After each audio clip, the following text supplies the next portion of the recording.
We have strolled across our world as giants until we finally faced our David. This tiny worm whose emergence was buried beneath the mountain. What's up, Tinky230 here. I hope everyone's having a great day. Welcome back to the monthly series, What Are You Playing This Month? Where I ask you what games you'll be playing in the next 30 or so days to come. It's been 2 weeks since I used my mouse on my computer, and it feels all weird and floaty. But thanks for watching Deathloop and Blind Drive. I really appreciate you all checking them out when I was gone. But as you know, in that time, Mel came over, and we had a really good time. I hope she enjoyed it too. Places we went, conversations we had, laughter we shared, food we spilled, mostly Mel. I'm glad to finally meet you. I love you.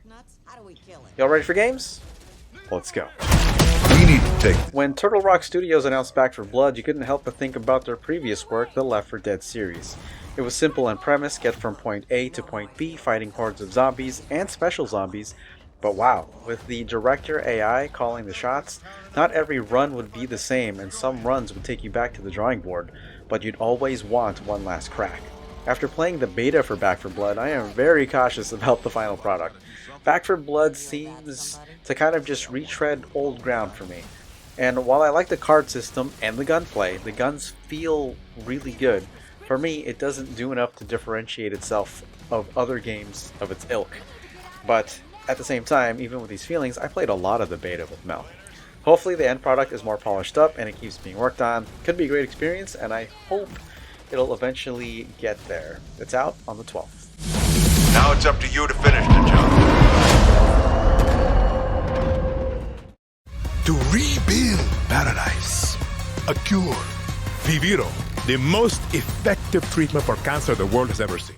Can you believe it? Far Cry 6 already. In previous iterations, I liked 5 and its expansion, New Dawn. Personally, I feel New Dawn is pretty underrated. Now, I haven't looked too much into 6, even though I watched the initial trailer and the minutes-long gameplay demo, but nothing has really wowed me, except for the super special weapons at the main character's disposal, so I'm expecting more of the same tried and true Far Cry we've come to know.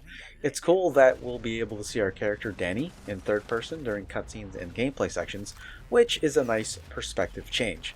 And I hope Far Cry 6 can honestly surprise me with this 6th iteration. So, Mel and I will for sure be playing some Far Cry 6, so look out for that. It's out on the 7th. You are a lion, and we eat the fucking lambs. Or join the cult. So let us investigate for you. Always sketch, Peter Quill, and not fun kind with Bob. Hey, World Mind, long time no see. The current probability of defeating the Universal Church of... I wasn't so sure about Marvel's Guardians of the Galaxy, especially after Marvel's Avengers, but with this one being single player where you're playing a Star-Lord and it follows a story-driven narrative with dialogue choices, it started to pique my interest. The combat from what I've seen looks pretty fun so far, and if it's not a big hit, I feel this could be a nice sleeper hit. But with how games are nowadays, this game needs to be a big hit, especially coming from a AAA developer. I think Eidos Montreal will surprise a lot of people with this one. Enough so that I'm really considering picking it up when it lands on the 26th. And you must be destroyed!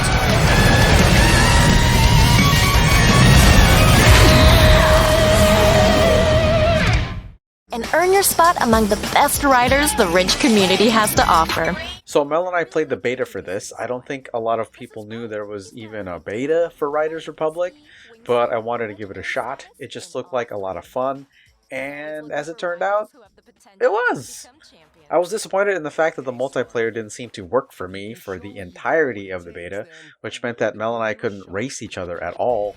But despite that, and its really rough edges like the frame rate on the PS4, I still enjoyed my time, and I think even with the shortcomings, riding down a hill at full speed as you almost feel the wind through your clothes is a heck of a sensation that I'd like to repeat again and again in games like this.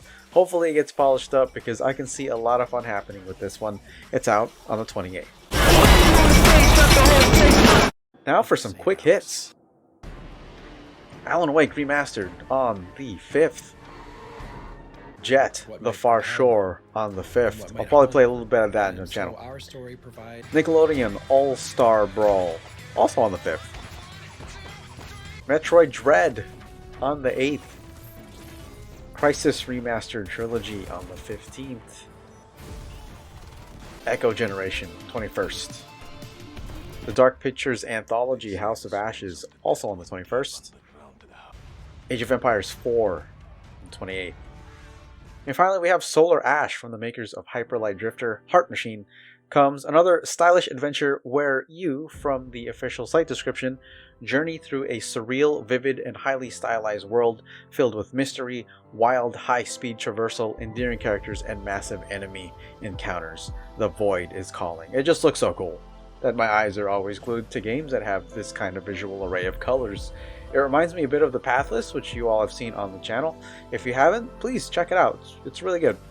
And I hope this game, Solar Ash, is really good because I'm doing this for the channel. So that should be enough games. So with all that behind us, let me turn my head toward you all and ask, what are you playing this month? That's going to be it for this episode. List of games is down in the description below. It's not a full list, but most. Remember, some games can still get delayed and new ones could be announced. So if you all made it this far, thanks for watching. And as always, take care and Tingu230 out. Alright y'all, game on everybody. Keep smiling. Thanks for the support. And I'll see you next month.